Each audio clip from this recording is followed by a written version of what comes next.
जय भवानी माँ। आज हम आपको राजपूती शौर्य की एक ऐसी गाथा सुनाएंगे जो कि हाड़ी रानी के किस्से की तरह अकल्पनीय है, अविस्मरणीय है।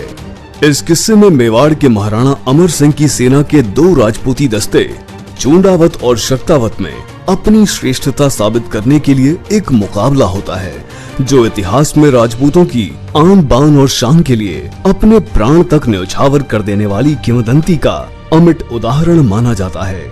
मेवाड़ के महाराणा अमर सिंह की सेना में विशेष पराक्रमी होने के कारण चूंडावत खांप के वीरों को ही हरावल यानी युद्ध भूमि में सबसे आगे वाली कतार में रहने का गौरव प्राप्त था, जिसे अंग्रेजी भाषा में इन्फेंट्री या फर्स्ट लाइन ऑफ डिफेंस कहा जाता है। चूंडावत इसे अपना अधिकार समझते थे, किंतु शक्तावत खांप के वीर राजपूत भी किसी से कम पराक्रमी नहीं थे। उनके हृदय में भी ये अरमान जागृत हुआ कि रणभूमि में शत्रु का सामना सबसे पहले हमसे होना चाहिए। अपनी इस महत्वाकांक्षा को महाराणा अमर सिंह के समक्ष रखते हुए शक्तावत सरदारों ने कहा, हम चूंडावतों से त्याग, बलिदान व शौर्य में किसी भी प्रकार कम नहीं हैं, अतः हरावल में रहने का अधिकार हमें मिलना चाहिए।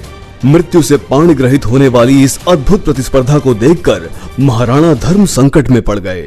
किस पक्ष को अधिक पराक्रमी मानकर हरावल में रहने का अधिकार दिया जाए, इसका निर्णय करने के लिए उन्होंने एक कसौटी तय की, जिसके अनुसार ये निश्चित किया गया कि दोनों दल उंटाला दुर्ग, जो कि उस वक्त जहांगीर के अधीन था, और फतेहपुर का नवाब समस खां वहां का किलेदार था, उस पर अलग अलग दिशाओं से एक साथ आक्रमण करेंगे। वह जिस दल का व्यक्ति पहले दुर्ग में प्रवेश करेगा, उसी खांप को हरावल में रहने का अधिकार प्राप्त होगा।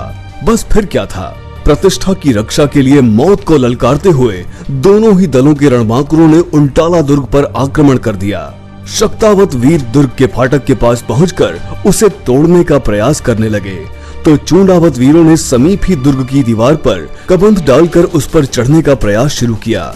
इधर शक्तावतों ने जब दुर्ग के फाटक को तोड़ने के लिए उसे हाथी की टक्कर देने के लिए आगे बढ़ाया, तो फाटक में लगे हुए तीक्ष्ण शूलों से सहमकर हाथी पीछे छूट गया।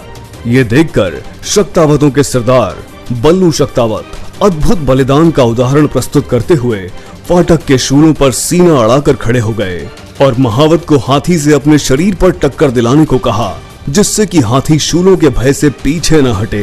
एक बार तो महावत सहम गया, किंतु फिर भी वीर बल्लू शक्तावत की मृत्यु से भी भयानक क्रोधपूर्ण आदेश की पालना करते हुए महावत ने हाथी से टक्कर मारी, जिसके परिणाम स्वरूप फाटक में लगे हुए शूल वीर बल्लू शक्तावत के सीने में बिंध गए और वे वीर गति को प्राप्त हो गए। किंतु उसके साथ ही दुर्ग का द्वार भी टूट गया।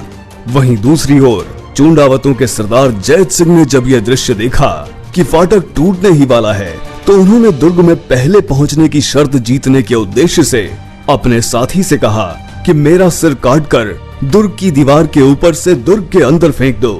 साथी जब ऐसा करने में सहम गया, तो चूंडावत सरदार ने स्वयं ही अपना मस्तक काटकर दुर्ग के अंदर फेंक दिया।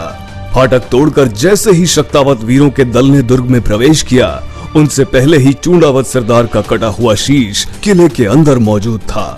इस प्रकार चूंडावतों ने अपना हरावल में रहने का अधिकार अद्भुत बलिदान देकर कायम रखा। जय एकलिंग जी की।